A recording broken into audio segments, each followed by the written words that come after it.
प्यारे परीक्षार्थियों, आप सभी का स्वागत करते हैं आज की धमाकेदार सीरीज में, जहां पर मैं कुलदीप सर आप सभी के लिए बीपीएससी से जुड़े बहुत ही ज्यादा इंपॉर्टेंट क्वेश्चन की एक नई सीरीज लेकर आऊंगा। और आप सभी को बता दूं कि आप सभी के लिए हमने एक सरप्राइज भी रखा है। अगर आप उस सरप्राइज को जानना चाहते हो और आपका कोई भी दोस्त होगा, कोई बहन होगा, कोई भाई होगा, या जो भी आपका रिश्तेदार होगा, या जो सीटेट की तैयारी करने वाले हैं विद्यार्थी, उन सभी के लिए आज ठीक 4 बजे एक बहुत ही बड़ा सरप्राइज जो है आपके लिए मिलने वाला है टीचिंग परीक्षा के ऊपर। तो मैक्सिमम जितने लोगों को ये शेयर करना चाहते हो शेयर कर दीजिएगा, और शेयर कर सकते हो तो शेयर भी कर लीजिएगा, क्योंकि यहां पर उन सभी के लिए एक सीटेट में एक धमाकेदार सरप्राइज मिलने वाला है। अगर आप वो सरप्राइज उनके साथ शेयर करोगे, यहाँ पे भाई साहब आपका भी फायदा होगा। ठीक है, चलो शुरुआत करते हैं हमारे सेशन को पहले क्वेश्चन के साथ। ठीक है, चलो ये रहा आपका पहला क्वेश्चन। सभी लोग इस क्वेश्चन का आंसर कर देंगे, जल्दी से बताइए। बहुत बढ़िया जी, चलिए सभी लोग इसका आंसर कर देंगे। इसका आंसर क्या रहेगा? फास्ट। मैंने आपको बोला था कि अभी जो मैं क्वेश्चन सीरीज शुरू करूंगा वो विभिन्न एग्जामिनेशन में पूछे गए क्वेश्चन है। अगर ये क्वेश्चन आपको दिख रहा होगा तो ये क्वेश्चन जो है हिमाचल पीसीएस 2023 में पूछा गया क्वेश्चन है। यह आपके हिमाचल पीसीएस में पूछा गया क्वेश्चन है, पीसीएस 2023 में पूछा गया क्वेश्चन है। तो इस प्रकार के नए नए यानी कि हर स्टेट में पूछे गए जो पीवाईक्यूज है वो आपको अभी करवाने वाला हो। ठीक है, तो सभी लोग इसका आंसर करेंगे जल्दी से। इसका आंसर क्या रहेगा? वेट माने कि भार, इसकी इकाई क्या रहेगी? इसकी इकाई रहेगी न्यूटन। सभी लोग एक एक करके बताएंगे। अगर मैं वॉल्यूम की बात करता हूं माने कि आयतन की बात करता हूं तो इसका रहेगा आपका मीटर क्यूब, जिसे हम इस तरह से लिखते हैं, बराबर है। अगर मैं टेम्परेचर माने कि तापमान की बात करता हूं तो तापमान होता है आपका केल्विन में गिना जाता है, और अगर प्रेशर की बात करता हूं तो प्रेशर गिना जाता है आपके पास्कल में। तो सभी का सही उत्तर आ गया है जी। तो उत्तर आना चाहिए आपका 2 से शुरू होगा, 2 1। तो चलो बताओ, आंसर आएगा ऑप्शन नंबर बी। सभी का वही आया है जी। जी बिल्कुल जी, ये 6 to 8 9 10 वालों के लिए सभी के लिए क्वेश्चन रहने वाले हैं। उसी लेवल के क्वेश्चन धीरे धीरे हमारे आगे बढ़ते जाएंगे। ठीक है, और उसी तरह से मैं अगर आपको पूछता हूं कि फोर्स की इकाई क्या रहेगी, सभी लोग कमेंट बॉक्स में लिखेंगे। मैं अगर बात करता हूं मास की बात करता हूं, माने कि द्रव्यमान की अगर मैं बात करता हूं, इसकी इकाई क्या रहेगी। और उसी तरह से मैं अगर बात करता हूं relative relative density, relative density की इकाई क्या रहेगी, सभी लोग कमेंट बॉक्स में लिखेंगे। और उसी तरह से अगर मैं बात करता हूं स्पेसिफिक ग्रेविटी की, तो इन सभी के बारे में हमने पहले भी एक बार बात कर चुके हैं। सभी लोग इनकी सभी की इकाई जल्दी जल्दी आंसर लिखेंगे। फोर्स की इकाई होती है आपकी न्यूटन, मास की होती है भाई साहब मास की हो रहेगी आपकी किलोग्राम। उसके बाद रिलेटिव डेंसिटी की क्या रहेगी? बहुत बढ़िया, चलो रिलेटिव डेंसिटी की इकाई क्या रहेगी? चलो सभी लोग आंसर करेंगे जी। इसका आंसर क्या रहेगा? रिलेटिव डेंसिटी की इकाई क्या रहेगी? जो घनत्व होता है उसका रेशियो होता है, बराबर है। तो ऑब्वियस है इसकी इकाई होती है क्या? जी नहीं, इसकी कोई इकाई नहीं होती है। और वही अगर स्पेसिफिक ग्रेविटी की बात की, स्पेसिफिक ग्रेविटी विशिष्ट गुरुत्वीय जिसे बोलते हैं, ये भी आपकी रिलेटिव डेंसिटी ही होती है, माने कि इसकी भी कोई भी इकाई नहीं होती है। याद रखना है। क्लियर है? क्लियर है। कोई एक और एक चीज बताइए, हमने पढ़े हैं भाई साहब उसके बारे में। ठीक है, चलो देखते हैं कितने लोग इसका उत्तर कर पाते हैं। मैं अगर आपको पूछूं स्ट्रेस की इकाई क्या है? स्ट्रेस जिसे हम तनाव बोलते हैं, तनाव मतलब वो आपके दिमाग के ऊपर जो तनाव है। 2025 में शिक्षक बनूंगा कि नहीं बनूंगा, मैं इसके बारे में बात नहीं कर रहा हूं। स्ट्रेस का मतलब क्या होता है आप सभी को पता है कि किसी भी चीज को अगर आप खींचते हो तो खींचने की वजह से इसमें एक बल जो है निर्माण होता है, एक बनता है, और उसी बल के द्वारा जो उसके ऊपर तनाव पैदा होता है उसे हम स्ट्रेस बोलते हैं। तो स्ट्रेस की इकाई क्या रहेगी? स्ट्रेस को लिखा जाता है फोर्स पर यूनिट एरिया लिखा जाता है। अभी सभी लोग इसका कमेंट बॉक्स में आंसर लिखेंगे। इसकी इकाई क्या रहेगी? इसकी इकाई रहेगी न्यूटन पर मीटर स्क्वायर रहेगी। क्या रहेगी? न्यूटन पर मीटर स्क्वायर। और आपको यह याद रखने के लिए मैंने इसकी इकाई बताई है कि स्ट्रेस माने कि तनाव, एंड माने कि जो प्रेशर है, जो दबाव है, इन दोनों की भी इकाई समान है। दोनों की जो एसआई इकाई है समान है, ये आपको ध्यान में रखना है। क्योंकि हमने पढ़े प्रेशर की इकाई क्या रहती है? न्यूटन पर मीटर स्क्वायर, और इसकी भी क्या है जी? न्यूटन पर मीटर स्क्वायर ही है। ठीक है, क्लियर हो गया है? चलो आगे बढ़ते हैं। अगला सवाल सीएपीएफ 2022 में पूछा गया क्वेश्चन है, इसका भी आंसर कर देंगे सभी लोग जल्दी से। बताइए, लाइक शेयर कमेंट करते रहेंगे, आगे बढ़ते रहेंगे जी। बताइए इसका आंसर क्या रहेगा, फास्ट लाइक करते रहेंगे सभी लोग। 500 के आसपास बच्चे हैं यहाँ पे, 100 लाइक भी नहीं हुए, तो जिन्होंने लाइक नहीं किया एक बार लाइक ठोक देंगे और आगे बढ़ेंगे। बताइए इसका आंसर क्या रहेगा जी। Which one of the following is not the unit of pressure, कौन सा एक प्रेशर की इकाई नहीं है। देखते हैं कितने लोग इसका उत्तर कर रहे हैं जी। और यहाँ पे कुछ लोग कंफ्यूज भी हो रहे, देखो न्यूटन पर मीटर स्क्वायर, ये तो आपको पता ही इकाई है, यही मतलब होता है आपका पास्कल, यही मतलब होता है आपका पास्कल। और बार जो होता है ये भी आपकी प्रेशर की ही इकाई है, माने कि पास्कल, उसके बाद न्यूटन पर मीटर स्क्वायर और बार, ये तीनों भी आपकी प्रेशर की इकाई है। यहाँ पे जो इकाई नजर आ रही है आपकी जूल पर मीटर स्क्वायर, ये एनर्जी डेंसिटी की इकाई है। तो आपका आंसर रहेगा ये कोई इकाई नहीं है प्रेशर की। ऑप्शन नंबर सी आपका करेक्ट रहेगा, ठीक है। चलो प्रेशर के बारे में एक और क्वेश्चन जो पूछा गया है, इसका भी उत्तर कर देंगे जल्दी से। बताइए इसका आंसर क्या रहेगा जी, फास्ट। निम्नलिखित में से किस उपकरण का उपयोग दाब मापने के लिए किया जाता है। और यहाँ पे बहुत सारे लोग जो है जी, बिल्कुल ठाकुर साहब जी, बहुत बढ़िया बहुत बढ़िया जी, इसी तरह से आपको आंसर भी देते रहना है। चलिए बताइए इसका आंसर क्या रहेगा, बहुत बढ़िया। और यहाँ पे मैंने बोला है ना, बहुत सारे लोग यहाँ पे गलतियां करने वाले हैं, और गलतियां यहाँ पर दिख रही है, यहाँ पर गलतियां दिख रही है। यहाँ पे सिर्फ दबाव के बारे में पूछा गया है, ना ही इसे वातावरण के दबाव के बारे में पूछा गया है, या किसी तरल पदार्थ के बारे में पूछा नहीं गया है। तो ऑब्वियसली यहाँ पे आप सभी को बताए कि बैरोमीटर और मैनोमीटर, ये दोनों भी, ये जो आपके डिवाइसेस है, ये दोनों भी आपका प्रेशर गिनने के लिए इस्तेमाल किया जाता है, ये दोनों भी आपका प्रेशर गिनने के लिए इस्तेमाल किया जाता है। तो आपका आंसर जो है यहाँ पे ऑप्शन नंबर डी आना चाहिए था। कितने लोगों ने सही उत्तर किया है जी, बताइए। जी हाँ बिल्कुल, हैप्पी रमजान टू ऑल, ठीक है। चलिए बताइए इसका आंसर क्या रहेगा जी।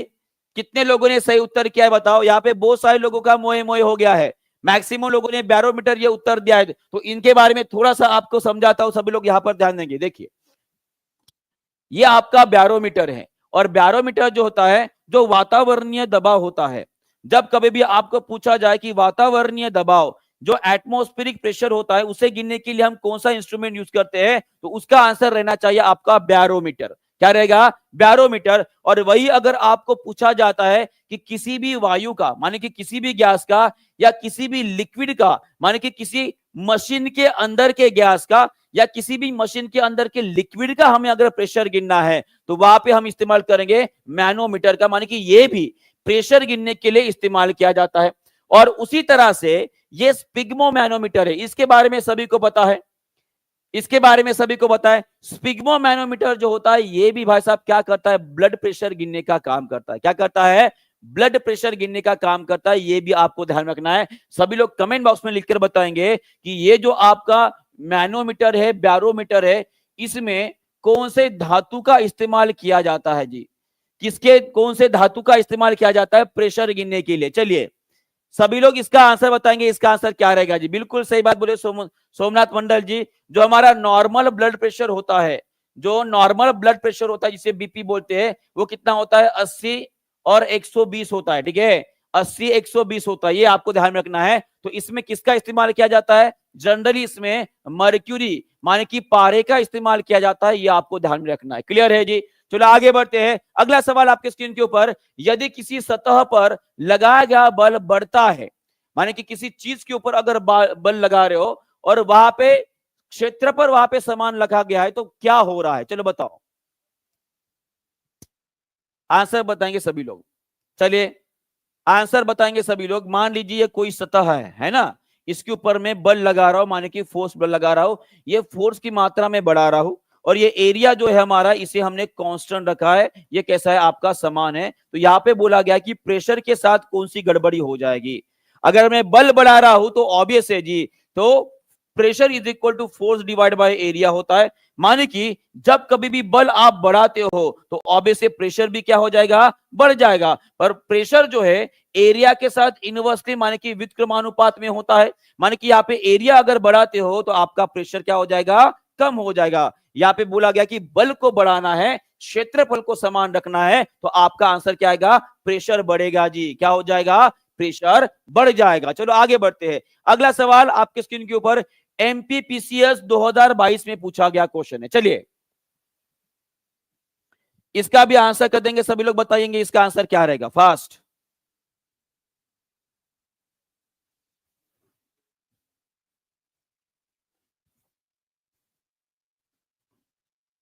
बहुत बढ़िया, बहुत बढ़िया। सभी लोगों ने सही उत्तर किया जी। यहाँ पे बोला गया कि वायु की गति अगर नापना है ना, वायु की गति अगर नापना है, भाई साहब बोल रहे बी, कोई बोल रहा है ए। एक बात मुझे बताइए, इसके बारे में आपका क्या ख्याल है? ऑप्शन नंबर डी के बारे में आपका क्या ख्याल है? बताइए, ऑप्शन नंबर डी के बारे में आपका क्या ख्याल है? आंसर आपका जी बिल्कुल, ठाकुर साहब जी बिल्कुल सही बात बोले आपने। ये एनीमोमीटर होना चाहिए। क्या होना चाहिए? एनीमोमीटर होना चाहिए था जी। यहाँ पे बहुत सारे लोगों ने गलतियां कर ली। चलो सभी लोग मुझे बताएंगे ये हाइग्रोमीटर जो है किसके लिए इस्तेमाल किया जाता है? सभी लोग इसका इस्तेमाल मुझे बताएंगे। चलिए बताइए। हाइग्रोमीटर जी, हाइग्रोमीटर का इस्तेमाल जी बिल्कुल ठाकुर साहब, आपकी बात हम तक पहुंच पा रही है। चलिए इसका आंसर करेंगे सभी लोग। हाँ, आर्द्रता नापी जाती है जी। क्या नापी जाती है? आर्द्रता नापी जाती है, ह्यूमिडिटी नापी जाती है। आपको ध्यान में रखना है, ठीक है, हाइग्रोमीटर से। क्लियर है? चलो आगे बढ़ते हैं, आगे बढ़ते हैं। और ये रहा आपका एनीमोमीटर। इस तरह से आपने देखा होगा कि जो वेदर फोरकास्टिंग करने वाले जो डिपार्टमेंट्स होते हैं हमारे भारत के, ठीक है, उनके ऊपर या जहां पे वेदर के बारे में स्टडी की जाती है, जिसे हम मेट्रोलॉजिकल डिपार्टमेंट बोलते हैं। सभी को पता है ना कि वेदर के बारे में स्टडी करने वाली जो विज्ञान की शाखा होती है, इसे हम मेट्रोलॉजिकल डिपार्टमेंट बोलते हैं, मेट्रोलॉजी बोला जाता है। और उनके ऊपर जो अक्सर आपने इस तरह से कुछ घूमते हुए नजर आया होगा। ये जो यहाँ पे घूम रहा है ना भाई साहब, यही है आपका एनीमोमीटर। यही क्या आपका एनीमोमीटर, ये आपको ध्यान रखना है। और ये जो यहाँ पे ऐसे ऐसे कर रहा है ना भाई साहब, ये दिशा बताने का काम कर रहा है।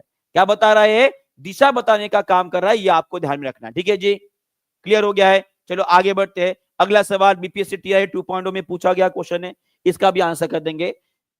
The enzyme that breaks down the starch into maltose. देखते हैं कितने लोग इसका सही उत्तर कर पाते हैं। ऐसा एंजाइम जो स्टार्च को माल्टोज में परिवर्तित करता है, ऐसा एंजाइम जो स्टार्च को माल्टोज में परिवर्तित करता है, इसका आंसर करेंगे सभी लोग। इसका आंसर क्या रहेगा? सभी लोग आंसर करेंगे जल्दी जल्दी। बहुत बढ़िया। और मैक्सिमम लोगों ने सही उत्तर भी कर दिया। इसका आंसर क्या रहेगा आपका? एमिलेज एंजाइम रहेगा। क्या रहेगा? एमिलेज एंजाइम रहेगा। और सभी लोग मुझे यह भी लिख के बताएंगे कि एमिलेज एंजाइम हमारे शरीर में कहां कहां पर बनता है। ये बनता है आपके मुंह में बनता है, जिसे हम सलाइवरी ग्रंथि बोलते हैं। क्या बोलते हैं? जो सलाइवरी ग्रंथि होती है, जो ग्लैंड होती है, उसके द्वारा ये एमिलेज बनाया जाता है। और उसी तरह से ये हमारे अग्नाशय में भी बनता है, पैंक्रियास द्वारा भी ये बनाया जाता है। ये आपको ध्यान में रखना है। तो इन दो जगह पे क्या बनता है? आपका एमिलेज बनता है। और ये दोनों जगह पे स्टार्च को कन्वर्ट किया जाता है माल्टोज में। और इसको इस तरह से भी लिखा जा सकता है। स्टार्च क्या है जी?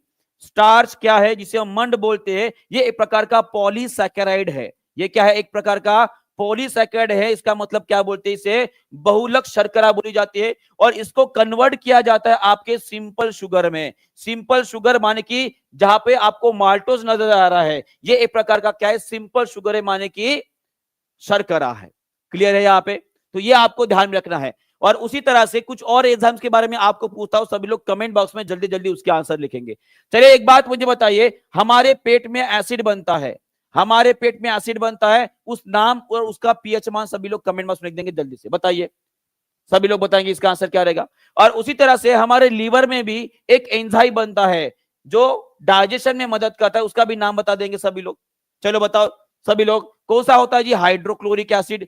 पीएच मान 10.5 के आसपास होता है। माने कि कैसे होता है? क्षारीय होता है। कैसे होता है? क्षारीय होता है। क्षारीय क्यों होता है जी? क्योंकि, अरे एक मिनट रुको, ये क्षारीय कैसे हो गया? ये तो एसिड है। कितना रहेगा इसका एसिड? वो रहता है भाई साहब 1.5 से लेकर 1.35 से लेकर 1.5 के बीच में होता है, ठीक है। माफ कीजिएगा, ये एसिड की बात हो रही है, ठीक है, ये हो गया। और उसके बाद अगर मैं आपको पूछूं क्या हमारी जो बड़ी आंत होती है इसमें कोई एंजाइम बनता है, कोई मुझे बता सकता है क्या? जो हमारी बड़ी आंत है भाई साहब, क्या इसमें कोई एंजाइम बनता है? क्या इसमें कोई एंजाइम बनता है? जी नहीं, इसमें कोई भी एंजाइम नहीं बनता है। और ये बड़ी आंत जो होती है वो सिर्फ और सिर्फ मैक्सिमम तौर पर जो पानी का अवशोषण किया जाता है, पानी का इसमें अवशोषण किया जाता है, ये आपको ध्यान में रखना है। यहां तक क्लियर है सभी को? यहां तक क्लियर है सभी को? और उसी तरह से कुछ बातें मैं आपको पूछता हूं, सभी लोग मुझे बताएंगे, अगर आपके शरीर में प्रोटीन को तोड़ा जाता है, उसका डाइजेशन किया जाता है, तो उसके लिए एंजाइम कौन कौन से रिस्पॉन्सिबल है? चलिए इसको एक बार रिवाइज कर लेते, देखते कितने लोगों को आता है। सबसे पहला है, आपको अगर पूछा जाता है प्रोटीन के बारे में, किसके बारे में? प्रोटीन के बारे में पूछा जाता है, तो सभी लोग मुझे बताएंगे कि प्रोटीन का अगर डाइजेशन होना है तो उसके लिए दो एंजाइम रिस्पॉन्सिबल होते हैं। एक बनता है आपके पेट में और एक बनता है कहां पे? आपके अग्नाशय में बनता है, बराबर है। एक बनता है आपके अग्नाशय में। पेट में जो एंजाइम बनता है उसे बोला जाता है आपका पेप्सिन, उसे बोला जाता है पेप्सिन। और जो अग्नाशय में बनता है इसे बोला जाता है आपका ट्रिप्सिन बोला जाता है जी। क्या बोलते हैं? ट्रिप्सिन बोलते हैं, आपको ध्यान में रखना है। और इस प्रोटीन को स्पेलिंग भी देखो भाई साहब क्या लिख दिया मैंने, है ना, प्रोटीन। इस प्रोटीन को डाइजेशन के बाद किस में कन्वर्ट किया जाता है? कन्वर्ट किया जाता है आपका अमीनो एसिड में।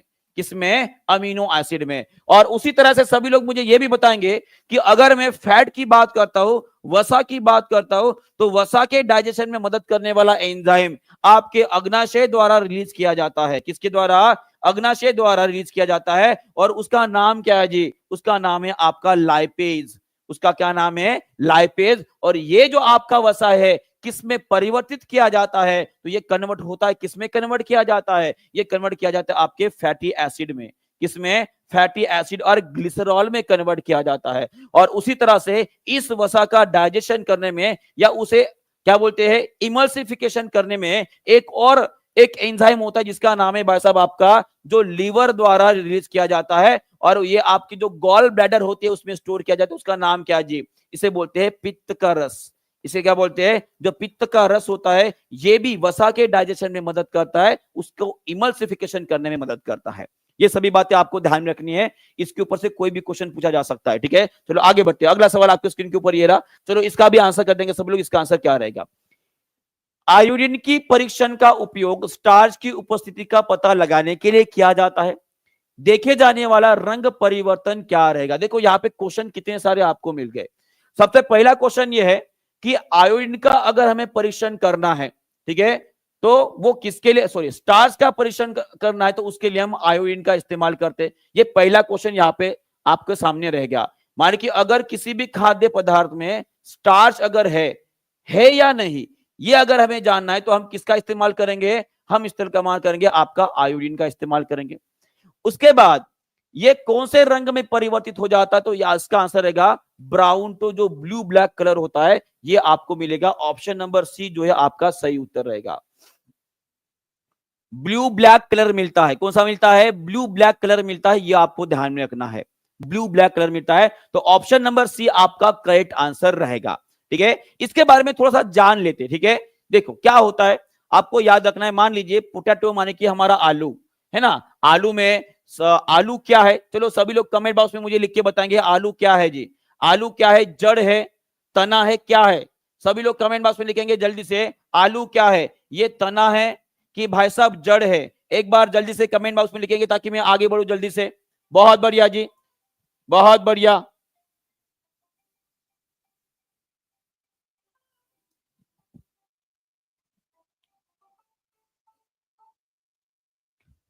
तना है कि जड़ है? सभी ने बोल दिया सर तना है जी, बिल्कुल ये तना है।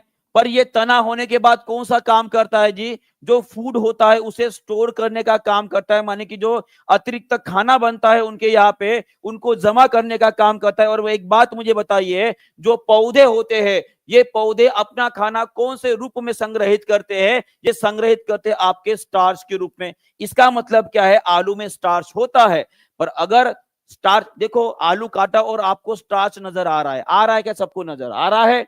और खाते समय भी आप सोचकर खाते हो कि भाई साहब देखो आलू में कितना सारा स्टार्च है, नहीं पहचान पाओगे। तो उसे जानने के लिए, उसे पहचानने के लिए एक लैबोरेटरी मेथड है जिसमें एक आयोडीन का सॉल्यूशन बनाया जाता है और आपके पोटैटो माने कि आलू के ऊपर जब डाल दोगे तो ये स्टार्च के साथ रिएक्ट करके जो है आपको एक ऑरेंज और जो ब्राउन कलर होता है भाई साहब, जिसे हम ब्लैक ब्लू कलर भी बोलते हैं, ब्लैक ब्लू कलर जो बनता है भाई साहब, और उससे हमें पता चलता है कि भाई साहब उसमें स्टार्च मौजूद है। अगर रंग नहीं बदलता है इसका मतलब क्या है, उसमें स्टार्च नहीं होता। क्लियर है? क्लियर है? चलो आगे बढ़ते हैं। देखो, और आप सभी के लिए जैसे हमने सरप्राइज प्लान किया है, तो आज ठीक 4 बजे जो है आप सभी के लिए एक सरप्राइज रखेगा। जो सीटेट की तैयारी करने चाहते हैं उन सभी के लिए ये सेशन बहुत ही ज्यादा इंपॉर्टेंट रहेगा। यहाँ पे बहुत सारी बातें आपके साथ डिस्कशन करी जाएगी। तो आपका जो भी दोस्त है, कोई भाई होगा, बहन होगा, या कोई भी रिश्तेदार, अगर वो सीटेट की तैयारी करना चाहते हैं तो उनको इस सेशन के बारे में जरूर इन्फॉर्म कीजिएगा। उन सभी की तकदीर बदलने वाली है। ठीक है, चलो आगे बढ़ते हैं। अगला सवाल आपके स्क्रीन के ऊपर ये रहा, सभी लोग इसका भी आंसर कर देंगे। चलिए बताइए। जी हाँ, सभी लोग आ सकते हैं। और मैं आपको बताना चाहूंगा कि सीटेट की क्लासेस आपके लिए भी इंपॉर्टेंट ही रहने वाली है। चलो इसका आंसर करेंगे। Starch is mainly stored in which part of the plant? हाँ, अब बताओ, स्टार्च मुख्य तौर पर कौन से पार्ट ऑफ द प्लांट में स्टोर किए जाते हैं? बहुत बढ़िया जी। इसका आंसर रहेगा आपका रूट्स एंड ट्यूबर। जड़े और कंद जो होते हैं उनमें अक्सर इनको स्टोर किया जाता है, इनको इनमें स्टोर किया जाता है, क्योंकि they are the storage house. वो एक प्रकार के स्टोरेज हाउस है जिसमें उनको रखा जाता है। क्लियर है? चलो आगे बढ़ते। एकदम सिंपल सा क्वेश्चन था। और ये आप देख पा रहे हो, ये आलू जो है भाई साहब एक प्रकार के क्या होते हैं, तने होते हैं जिनके ऊपर जो है उसको रखा जाता है। और ये कहां पर आते हैं, अगर ऐसा पूछा जाता है, आलू कहां पर उगते हैं? चलो सभी लोग मुझे कमेंट बॉक्स में आंसर लिखेंगे कि आलू कहां पर उगते हैं। कहां पर उगते हैं मतलब क्या सर, जमीन के अंदर उगते हैं क्या? कोई ऐसा क्वेश्चन है? हाँ अजी सही है आपका। हमें पता है आलू जो है वो जमीन के अंदर उगते हैं भाई साहब, पर कहां पर उगते हैं? कहां पर मतलब हमारे पौधे के कौन से पार्ट पर उगते हैं, कहां पर पैदा होते? तो इसका आंसर रहेगा जो जड़े होते हैं भाई साहब, उन जड़ों में उनका पैदावार होता है। जड़ों में, जी हाँ बिल्कुल, मिट्टी के अंदर ही बोला था मैंने। ठीक है, याद रखिएगा। चलो आगे बढ़ते, अगला सवाल। चलो ये क्वेश्चन जो है हमारे बीपीएससी में पूछा गया क्वेश्चन है, इसका भी सभी लोग इसका आंसर कर देंगे। इसका आंसर क्या रहेगा, जल्दी से fast. The decomposer of the dead organism are? मृत जीवों जो है भाई साहब उनके अपघटक के रूप में किनको जाना जाता है? तो याद रखिएगा बैक्टीरिया, फंगी, ये दोनों भी अपघटक के तौर पर जाने जाते हैं। तो आपका आंसर रहेगा ऑप्शन नंबर डी। क्या रहेगा? ऑप्शन नंबर डी रहेगा। ये आपको ध्यान में रखना है। चलिए एक बात मुझे बताइए, अगर मैं तीनों की बात करूंगा तो बैक्टीरिया कौन से वर्ग में गिने जाते हैं? हमारे एनिमल किंगडम के या बायोलॉजिकल क्लासिफिकेशन हमने पढ़ा है, उसमें कौन से वर्ग में आएंगे? मैं अगर फंगी की बात करता हूं ये कौन से वर्ग में आता है? सब लोग इसका भी आंसर कर देंगे। चलिए बताइए, बैक्टीरिया का वर्ग कौन सा है? वो है आपका मोनेरा। कौन सा है? मोनेरा ग्रुप है। मोनेरा में आपको बैक्टीरिया देखने को मिलेंगे। और वही अगर फंगी बोलूंगा तो भाई साहब फंगी का एक केवल अलग सा वर्ग है, उसे फंगी ही बोला जाता है। क्या बोला जाता है? फंगी ही बोला जाता है। ये आपको ध्यान में रखना है। और फंगी कैसे होते हैं जी? कैसे होते हैं? ये सैफ्रोफिटिक होते हैं। कैसे होते हैं? सैफ्रोफाइट होते हैं। माने कि सैफ्रोफाइट का मतलब ये कैसे होते हैं? मृत जीवी होते हैं। कैसे होते हैं? मृत जीवी होते हैं। और उसी तरह से इन फंगियों की कोशिका के ऊपर जो है आपको सेल वॉल देखने को मिलता है। सेल वॉल जिसे हम क्या बोलेंगे जी? कोशिका भित्ति देखने को मिलती है। तो सभी लोग कमेंट बॉक्स में लिखेंगे फंगी की सेल वॉल किससे बनी होती है? ये आपकी काइटिन से बनी होती है, चिटिन से बनी होती है। वही अगर मैं बैक्टीरिया की बात करूंगा तो क्या बैक्टीरिया की कोशिका के ऊपर भी सेल वॉल होता है? जी बिल्कुल होता है। तो इनका जो सेल वॉल होता है वो सेल वॉल किससे बना होता है जी? वो किससे बना होता है? चलो कोई बता सकता है? किसको बता है क्या कि बैक्टीरिया के ऊपर जो सेल वॉल? जी बिल्कुल सही बात बोले जी, किसी ने बताया है अभी अभी। वो बना रहता है आपका पेप्टिडोग्लाइकेन से। किससे बना होता है?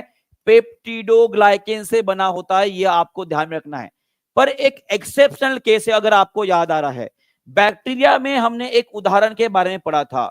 बैक्टीरिया में एक उदाहरण है, एक उदाहरण है जिसके ऊपर सेल वॉल नहीं पाया जाता है। सेल वॉल नहीं पाया जाता है। कोई है क्या? कोई बता सकता है उस उदाहरण का नाम क्या है? उस जीव को क्या बोला जाता है? चलिए सभी लोग जल्दी जल्दी आंसर करेंगे। इसका आंसर क्या रहेगा जी? उस जीव का नाम क्या है जो दुनिया की सबसे छोटी कोशिका है ना, जो दुनिया की सबसे छोटी एकल कोशिका है, उसका नाम है आपका माइकोप्लाज्मा। इसका नाम क्या है? माइकोप्लाज्मा बोला जाता है, या इसे ही PPLO बोला जाता है। भाई साहब ये जो कोशिका है इसके ऊपर ये बैक्टीरिया होने के बावजूद उसके ऊपर सेल वॉल नहीं होता है। ठीक है, चलो आगे बढ़ते हैं। और वायरस कौन से ग्रुप में गिना जाता है ये भी बता दो। वायरस कौन से वर्ग में आता है? बायोलॉजिकल क्लासिफिकेशन में हमने कहां पर पढ़े? चलो बताओ, देखते कितने लोग इसका उत्तर कर पाते हैं। और ये इसके बारे में ये क्वेश्चन हमारे बीपीएससी में पूछा भी गया है कि वायरस माने कि जो विषाणु होते हैं उनको कौन से वर्ग में रखा जाता है। तो आपका याद रखेगा कि इसके लिए कोई भी वर्ग नहीं है, नो क्लासिफिकेशन। इसमें कोई भी वर्ग नहीं रखा गया, क्योंकि वायरस कैसे होते हैं? शरीर के बाहर जिंदा है, शरीर के अंदर शरीर के बाहर मरे हुए हैं, पर जैसे शरीर के अंदर प्रवेश कर जाएंगे वो जिंदा उठेंगे। क्लियर है? चलो आगे बढ़ते हैं। अगला सवाल आपके स्क्रीन के ऊपर ये रहा, और ये रहा आपके फॉरेस्ट फूड चेन। आप सभी को बता, देखो इसे भी आपको अच्छे से करके रखना है। इसके ऊपर इस बार क्वेश्चन पूछने के चांसेस है, पूछा जा सकता है कि ये डीकंपोजर जो होते हैं, जो विघटक होते हैं भाई साहब, ये हमारे इस चेन में या फूड चेन में, फूड वेब में कहां पर पाए जाते हैं? इसका ट्रॉपिक लेवल क्या होता है? कोई बता सकता है क्या? Connection link between the living and non living. बिल्कुल पंकज जी, बिल्कुल सही बात बोले। चलो बताओ, इसका आंसर कर देंगे। अगर मैं डिकम्पोजर्स की बात कर रहा हूं तो यहां पर ये हमारे फूड चेन या फूड वेब में कौन से स्तर पर रखे जाएंगे? तो इसका आंसर क्या रहेगा? ये सभी स्तरों के ऊपर मिलेंगे, ये सभी स्तरों के ऊपर मिलेंगे, सिर्फ प्रोड्यूसर वाली जो स्तर है उसे छोड़कर, है ना? हाँ बिल्कुल सही बात, बहुत बढ़िया बहुत बढ़िया बहुत बढ़िया बहुत बढ़िया। एक बात मुझे बताइए, सभी लोग मुझे इसका आंसर करेंगे। अगर मैं आपको पूछूं कि ये ब्लू ग्रीन अलगी, जिसे हम नीले हरे शैवाल बोलते हैं, नीले हरे शैवाल बोलते हैं, ये हमारे फूड चेन में या फूड वेब में कौन से स्तर पर आएंगे? इनको क्या कहलाओगे? चलो बताओ, इनको आप क्या कहलाओगे? कौन से स्तर पर आएंगे? जी बिल्कुल रचना जी, मैं इनको समझा रहा हूं अच्छे से। चलो बताओ, अगर ये आपको समझ में आ गया है तो सब कुछ समझ में आ जाएगा। बहुत बढ़िया। हमने पढ़े हैं कि ब्लू ग्रीन अलगी, इनके अंदर क्या होता है जी? क्लोरोफिल होता है। क्या होता है? क्लोरोफिल होता है। और क्लोरोफिल होने की वजह से क्या करते हैं? ये ऑटोट्रॉफ होते, मान के ये स्वपोषी होते हैं। और जो स्वपोषी जीव होते हैं वो जनरली किसमें रखे जाते हैं? ये उत्पादक में रखे जाते हैं, प्राइमरी प्रोड्यूसर जिसे बोलते हैं भाई साहब, उनमें रखे जाएंगे। और इनका ट्रॉपिक लेवल क्या रहेगा? ये फर्स्ट ट्रॉपिक लेवल पे ऊपर आपको मिलेंगे। कहां पे मिलेंगे? फर्स्ट ट्रॉपिक लेवल के ऊपर मिलेंगे। ये भी आपको ध्यान में रखना है। क्लियर है? क्लियर है? उसी तरह से कुछ सवाल आपको मैं पूछता हूं जो पिछले बार भी मैंने कवर किए थे। हमने लेक सिस्टम देखी थी। कितने लोगों को याद आ रहा है लेक सिस्टम? मान कि जिसे बोलेंगे हम जलीय इकोसिस्टम, जो इसके बारे में बात किए थे। एक बात मुझे बताइए कि जलीय इकोसिस्टम में जो प्राइमरी प्रोड्यूसर होते हैं, जो प्राइमरी प्रोड्यूसर होते हैं वो कौन होते हैं? चलो बताओ सभी लोग आंसर। जो प्राथमिक क्या बोलेंगे उत्पादक है, उनके लेवल में कौन होता है? सभी लोग आंसर करेंगे। बहुत बढ़िया। इसका उत्तर क्या रहेगा? इसका उत्तर रहेगा आपका फाइटोप्लैंक्टन। जो प्लैंक्टन नाम के जो जीव है, ये प्राथमिक क्या बोलेंगे उसे, उत्पादक के रूप में जाने जाते हैं। बराबर है? और उसी तरह से अगर आपको पूछा जाता है, प्राइमरी प्रोड्यूसर हो गए, फिर प्राइमरी कंज्यूमर की अगर मैं बात करूंगा, प्राइमरी कंज्यूमर या पहला कंज्यूमर कौन है? चलो बताओ, फर्स्ट कंज्यूमर कौन रहेगा? फर्स्ट कंज्यूमर कौन था जी? वो थे आपके जू प्लैंक्टन।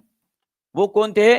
जू प्लैंक्टन थे। ये आपको ध्यान में रखना है। माने कि फाइटोप्लैंक्टन जो क्या करेंगे, उनका खाना बनाएंगे खुद का, क्लोरोफिल रहेगा उसके अंदर। बराबर है? फिर उनके ऊपर जीने वाले छोटे छोटे जीव होते हैं, उनको क्या बोलते हैं? हम जू प्लैंक्टन के नाम से जानते हैं।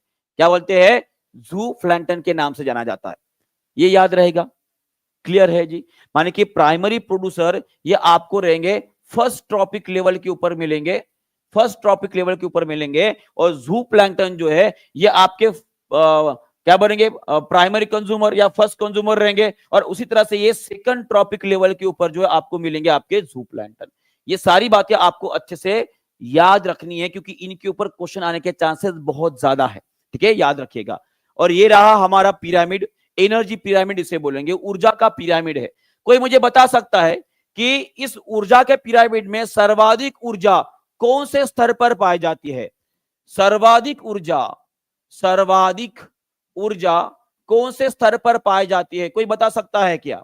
ये पाई जाती है आपके फर्स्ट ट्रॉपिक लेवल पर पाई जाती है। और किन में होती है जी? ये होती है जो हमारे उत्पादक होते हैं, उन उत्पादकों में सर्वाधिक ऊर्जा पाई जाती है। ये आपको ध्यान में रखना है, बराबर है। और क्या होता है, जैसे कि मान लीजिए इन ऊर्जा का मुख्य स्रोत क्या है जी? ये है हमारा सूर्य। कौन है? हमारा सूरज जो है इस ऊर्जा का मुख्य स्रोत है। और जैसे जैसे हमारी लेवल बढ़ती जाती है वैसे वैसे 10% ही ऊर्जा जो है आगे बढ़ते रहती है। जैसे कि मान लीजिए इसमें 1000 जूल ऊर्जा जो इन्होंने उत्पादन की, जो प्राइमरी कंज्यूमर रहेंगे इसमें केवल 100 जूल ऊर्जा ही आगे जाएगी। मान कि यहां पे लगभग 90% ऊर्जा जो है हम लॉस कर रहे हैं। क्या कर रहे हैं? 90% ऊर्जा जो लॉस कर रहे हैं। और किसमें के ये जा रहा है? हमारा प्रकाश और जो ऊष्मा है उसके रूप में इसे हम लॉस कर रहे हैं। ये आपको ध्यान में रखना है, ठीक है जी। तो इसको क्या बोला जाता है? इसे 10% रूल बोला जाता है। इसे क्या बोला जाता है? 10% रूल बोला जाता है। ये आपको ध्यान में रखना है। चलो इसके ऊपर क्वेश्चन क्या आंसर करेंगे? इसका आंसर कर देंगे। इसका आंसर क्या रहेगा? चलिए जी, बिल्कुल उसके ऊपर क्वेश्चन आने वाला है जी। उसके ऊपर क्वेश्चन आने वाला है। पारिस्थितिक ऊर्जा पिरामिड में अधिकतम ऊर्जा किस ट्रॉपिक स्तर पर पाई जाती है? चलिए सभी लोग इसका आंसर करेंगे जल्दी से। ये क्वेश्चन जो है आने वाला है बीपीएससी टीआरई 4.0 में। इसका आंसर रहेगा आपका प्राइमरी, और सॉरी यहां पे रहेगा आपके जो प्रोड्यूसर होते हैं वहां पर सर्वाधिक ऊर्जा पाई जाती है। किसमें पाई जाती है? प्रोड्यूसर में सर्वाधिक ऊर्जा पाई जाती है। और ये रहा एक नेक्स्ट क्वेश्चन आप सभी के लिए, और ये आप सभी के लिए इंपॉर्टेंट क्वेश्चन है जी। चलो इसका आंसर कर देंगे सब लोग। इसका आंसर क्या रहेगा? जल्दी जल्दी।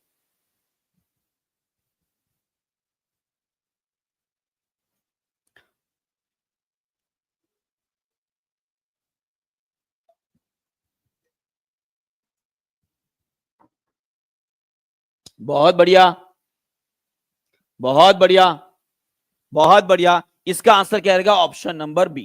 क्या आएगा? 10% लॉ जो है इसे बोला जाता है, इसका नाम भी इसे बोला जाता है भाई साहब, लिंडमैन के 10% का नियम बोला जाता है। मान के लिंडमैन 10% लॉ भी बोला जाता है। ये आपको ध्यान में रखना है।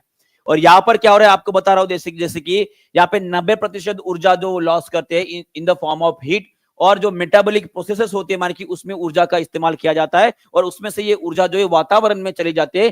कितने जी? लगभग 90% ऊर्जा का हम लॉस कर रहे हैं। खाना तो 1 किलो खा रहे हैं पर उसमें से केवल 10 या 100 ग्राम की ऊर्जा ही हमारे शरीर में बन रही है। मैं इस तरह से बोल सकता हूं, ठीक है। और 90% भाई साहब निकल जा रहा है। ओके, चलो आगे बढ़ते हैं। अगला सवाल आप सभी के लिए आपके स्क्रीन के ऊपर ये रहा। चलो सभी लोग इसका भी उत्तर कर देंगे। इसका उत्तर क्या रहेगा जी? यहाँ पे क्या बोला गया है? जो ऊर्जा अगले ट्रॉफिक स्तर तक स्थानांतरित नहीं होती है उसका क्या होता है? चलो बहुत बढ़िया क्वेश्चन है जी।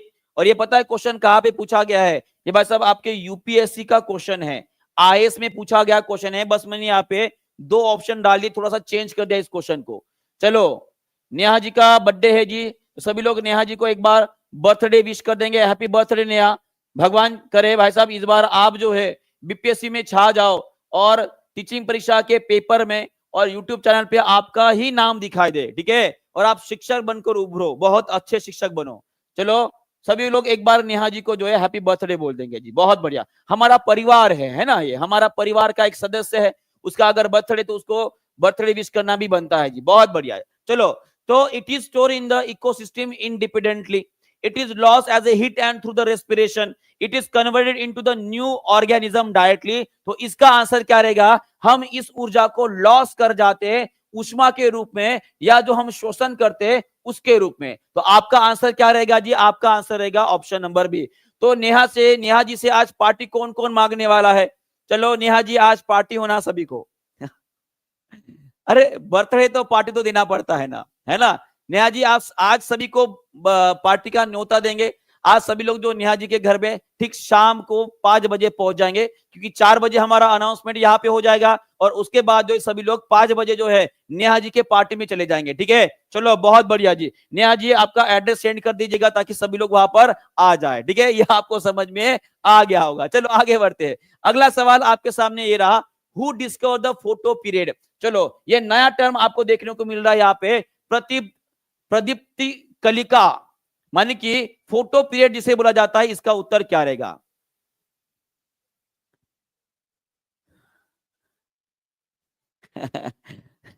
चलिए सभी लोग इसका आंसर कर देंगे। इसका आंसर क्या रहेगा? पौधों में प्रदीप्ति कलिका की खोज किसने की थी? ये प्रदीप्ति कलिका क्या होता है ये भी आपको समझाता हूं। सब लोग पहले आंसर कर देंगे इसका आंसर क्या रहेगा। तो इसका आंसर जो सभी ने गलत कर दिया, इसका आंसर ऑप्शन नंबर ए रहेगा।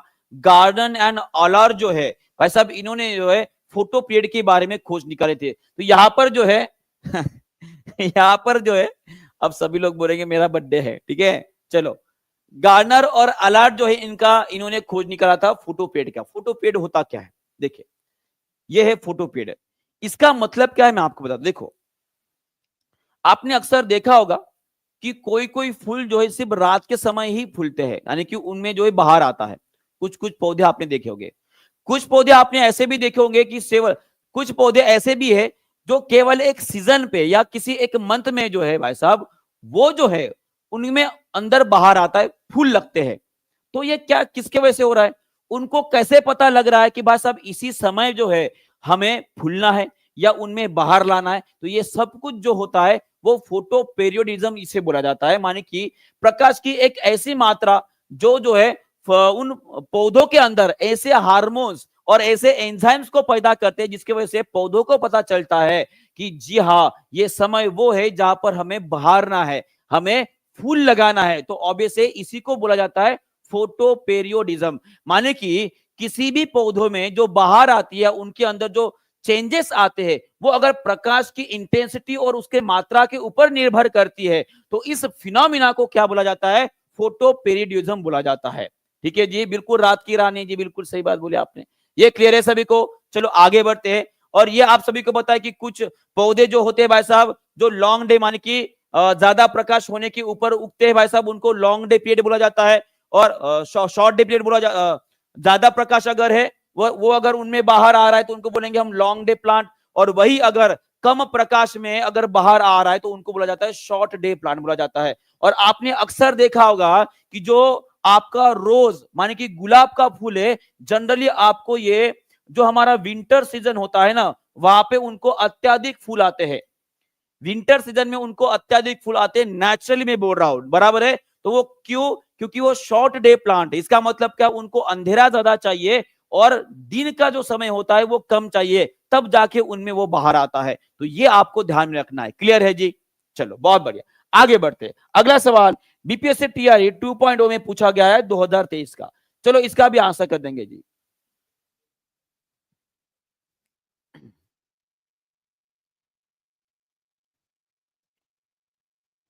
चलिए सभी लोग इसका भी आंसर कर देंगे। इसका आंसर क्या रहेगा? बहुत जी, बिल्कुल तुलसी को भी लगभग इसी समय जो बाहर आएगा, आप देख लीजिएगा। ठीक है, चलो बताओ इसका आंसर क्या रहेगा?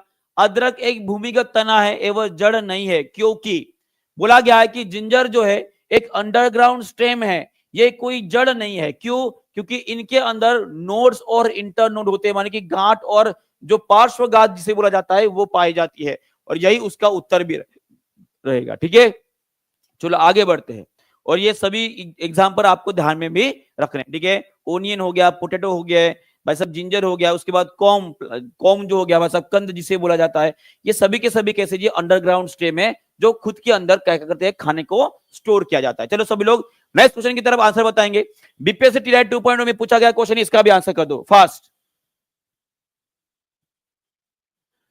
ग्लूकोज को इथिल अल्कोहल में परिवर्तित करने वाला एंजाइम कौन सा है? फास्ट दे दीजिए सर, चाय बनाएंगे। वैसे भी अदरक बहुत सस्ता चल रहा है ना, 10 रुपए पाव, 15 रुपए पाव मिल रहा है भाई साहब, लेके रख दो 2-4 किलो और हमें भी बुला दीजिएगा चाय पर, हम भी पधार लेंगे। बताओ इसका आंसर क्या है? ग्लूकोज को अथिल अल्कोहल में परिवर्तित करने वाला एंजाइम कौन सा है? तो एकदम सिंपल आंसर इसका रहेगा जाइमे। सभी ने दे दिया है जी, सभी ने दे दिया है, इसका आंसर क्या रहेगा? जाइमेज रहेगा। ये आपको ध्यान में रखना है। और देखो यहाँ पे कुछ एंजाइम के बारे में आपको बताना चाहूंगा। जाइमेज जो होता है वो जनरली इस जो होते हैं, जो हमारे खमीर होते हैं, उनके अंदर बनाया जाता है। और आप सभी को पता है कि जाइमेज का इस्तेमाल कर जो शुगर या जो ग्लूकोज होता है उसको किसमें कन्वर्ट किया जाता है? ये कन्वर्ट किया जाता है आपका इथेनॉल में। किसमें कन्वर्ट किया जाता है? इथेनॉल में। और इसमें से कार्बन डाइऑक्साइड बाहर निकलता है, ये आपको ध्यान में रखना है। उसके बाद अगर मैं बात करता हूं आपका इन्वर्टेज की, किसकी बात करता हूं? इन्वर्टेज की बात करता हूं, तो ये शुगर को कन्वर्ट करता है भाई साहब ग्लूकोज में कन्वर्ट कर। सुक्रोज जो होता है ये भी एक प्रकार का शुगर है, इसे ग्लूकोज में और फ्रुक्टोज में कन्वर्ट करने का काम ये इन्वर्टेज करता है। माने कि आपने देखा होगा, अक्सर आपने कुछ बातें देखी होगी, जो फ्रूट्स होते हैं वो कोई कोई बहुत ज्यादा मीठे लगते हैं। क्या लगते हैं? बहुत ज्यादा मीठे लगते हैं। तो केमिकली उनके अंदर इन्वर्टेज को ऐड किया जाता है, और ये क्या करता है? उनके अंदर मौजूद जो जो शुगर होता है भाई साहब, उसको ग्लूकोज और फ्रुक्टोज में कन्वर्ट करता है। और हमने पढ़े हैं कि फ्रुक्टोज जो होती है सबसे मीठी शक्कर होती है। फ्रुक्टोज क्या है? सबसे सबसे मीठी शक्कर है, ये हमने पढ़े हैं, बराबर है। तो ये आपको ध्यान में रखना है। उसके बाद अगर मैं माल्टेज की बात करता हूं, तो ये क्या करता है? माल्टोज को ग्लूकोज में परिवर्तित करता है, और ये आपके लिए इंपॉर्टेंट है। ये आप सभी के लिए इंपॉर्टेंट है, ये आपको ध्यान में रखना है। क्लियर है?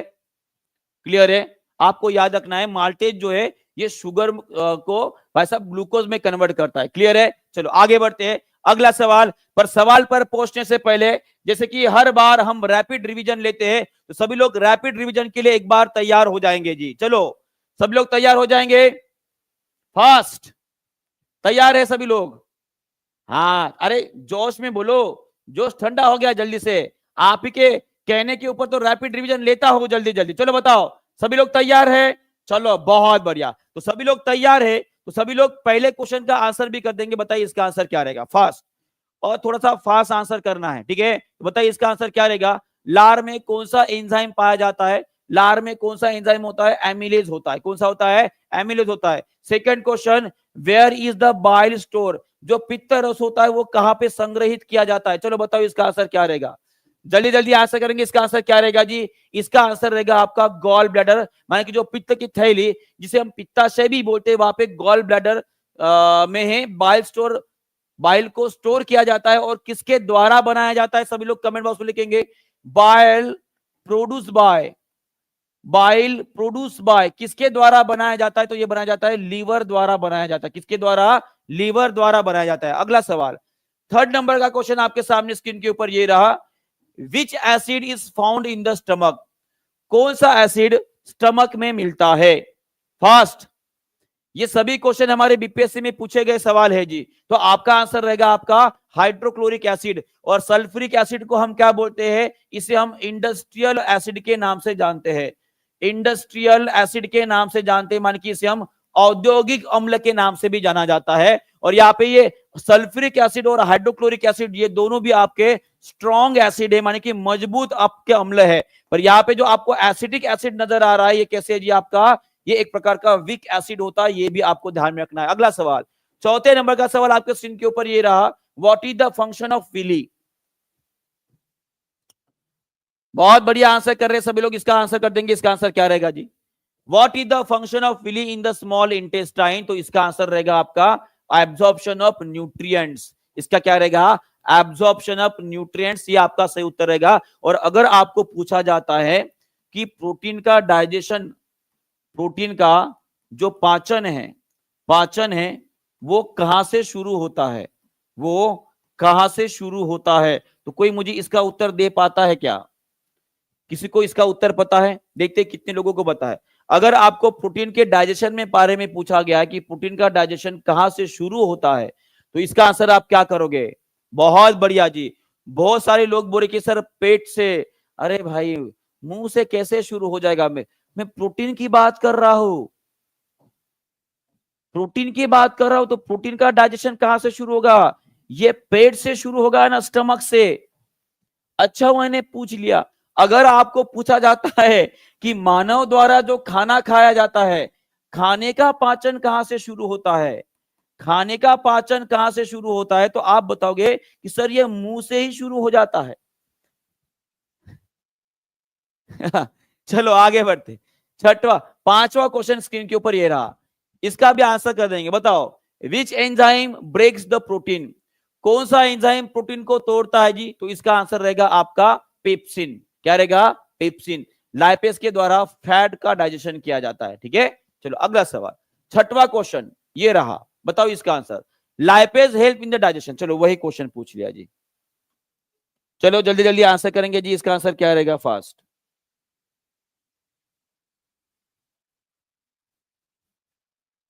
बहुत बढ़िया आंसर कर रहे हैं सभी लोग। इसका आंसर क्या रहेगा जी? लाइपेज फैट मान की वसा का डाइजेशन करता है। ठीक है, चलो अगला सवाल, सातवां सवाल आपके स्क्रीन के ऊपर ये रहा, which micro organism use in making the curd.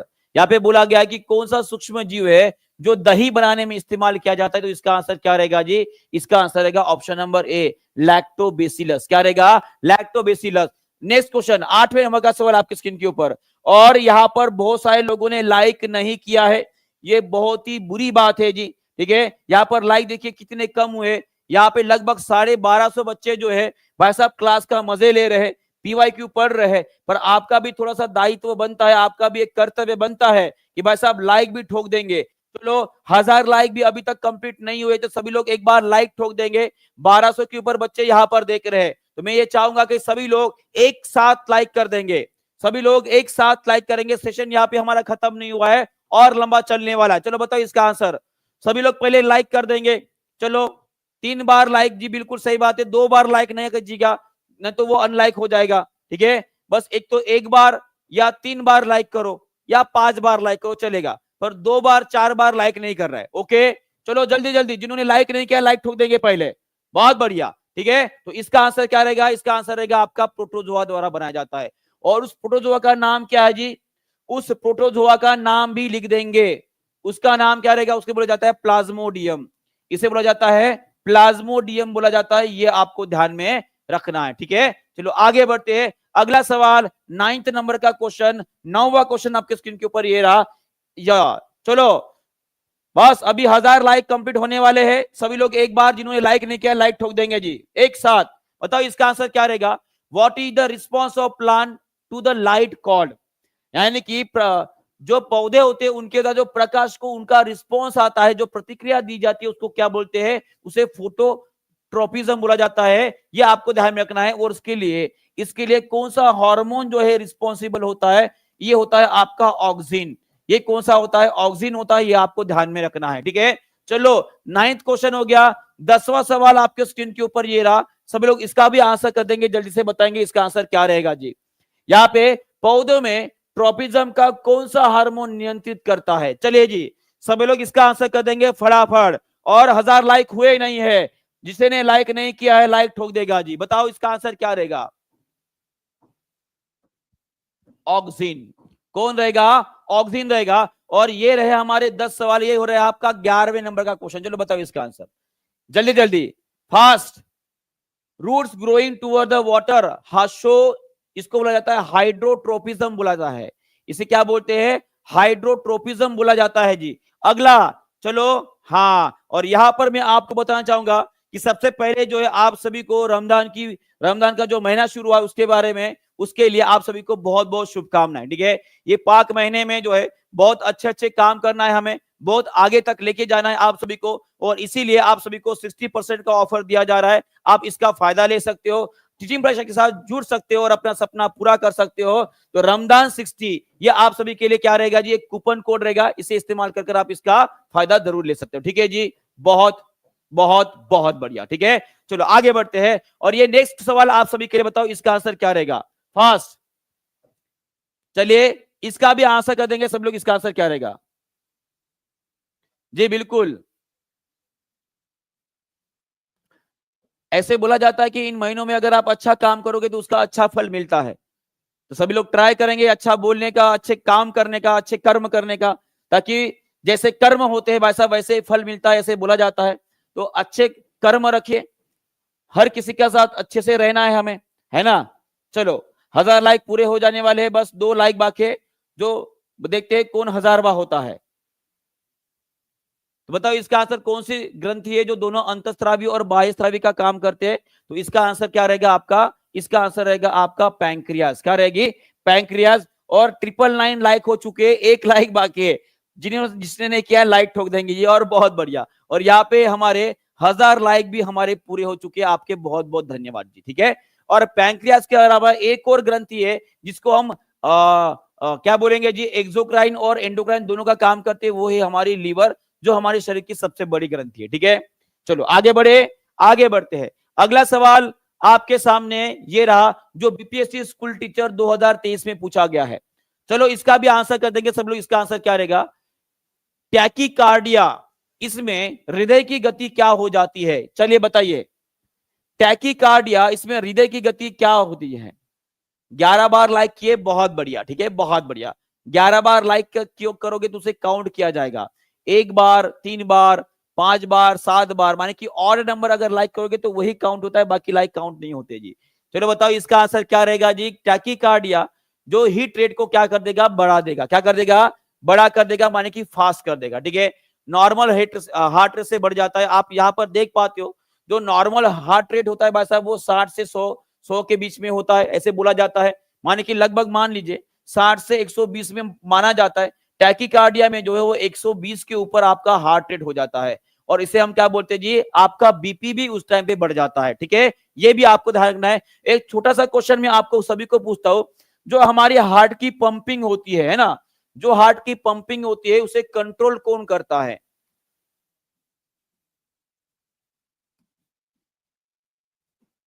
Heart की जो पंपिंग होती है ना, आवाज कैसे करता है? सभी का दिल आवाज कैसे करता है? लब डब लब डब लब डब, ऐसे आवाज करता है। धड़धड़ आवाज नहीं करता है जी। धड़धड़ मानी होती है रेलवे का आवाज हो गया है।